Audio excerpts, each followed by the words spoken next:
Okay, we're going to do a little math here. Actually, STEM, that M's for math. So in order to do some of the games we're going to build and everything, I just think you need to learn a little bit about math. Now, these will be truths. Let's see if I got it here right. But with no proofs. I'll save that for when you're getting to high school. Okay. Truth number one. If you take the circumference of a circle and divide it by the diameter, you get a number, and it's called pi, and it does not depend upon how big the circle is. It's the same for all circles. Same thing if I draw a triangle, and let me draw one here. And let's call this X, let's call this Y, and we'll call this Z. And this will be an angle.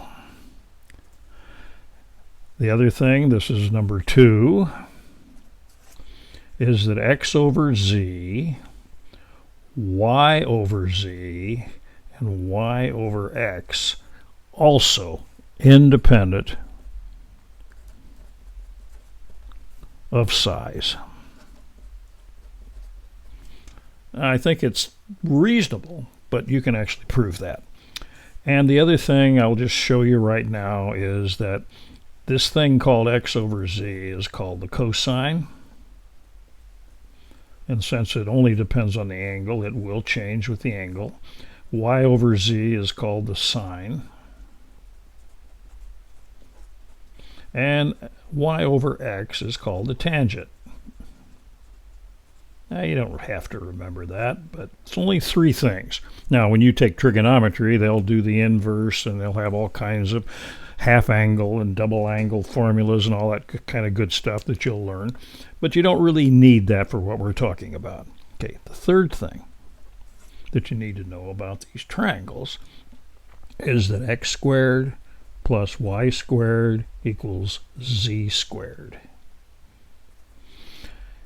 Probably the most famous one is if y is 3, x is 4, and z is 5. 3 times 3 is 9, 4 times 4 is 16.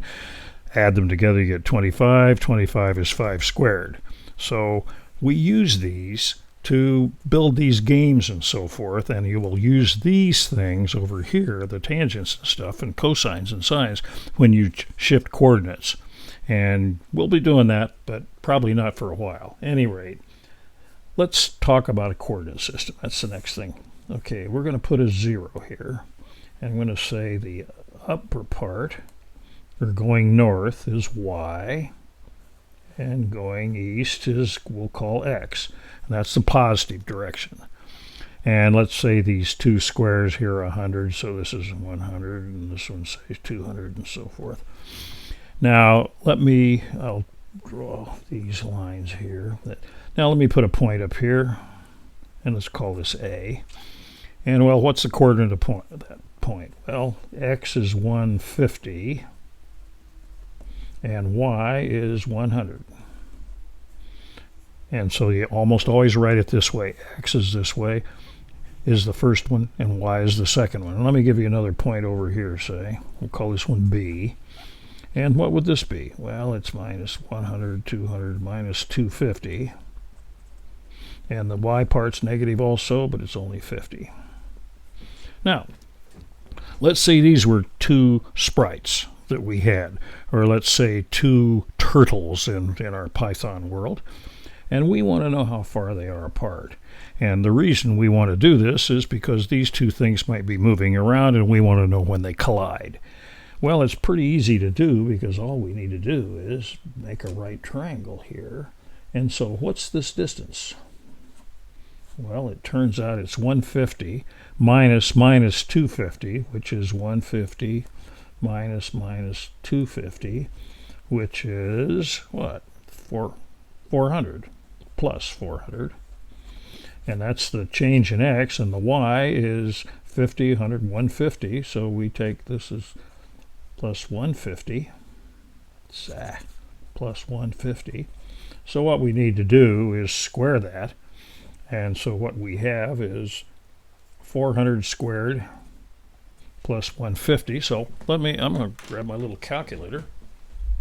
And just do that. Okay, so I take 400 and multiply 400, and I get 160,000, right? Yeah, right, 160. And if I take the 150, I get 22.5.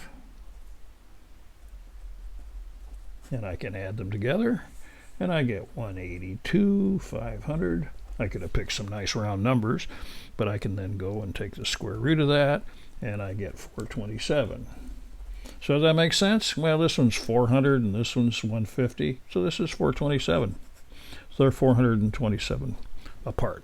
Pixels, or whatever we want to use, is our measurement system.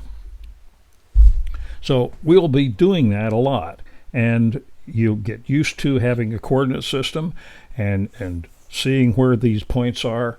And once we do that, we're ready to actually do some more programming.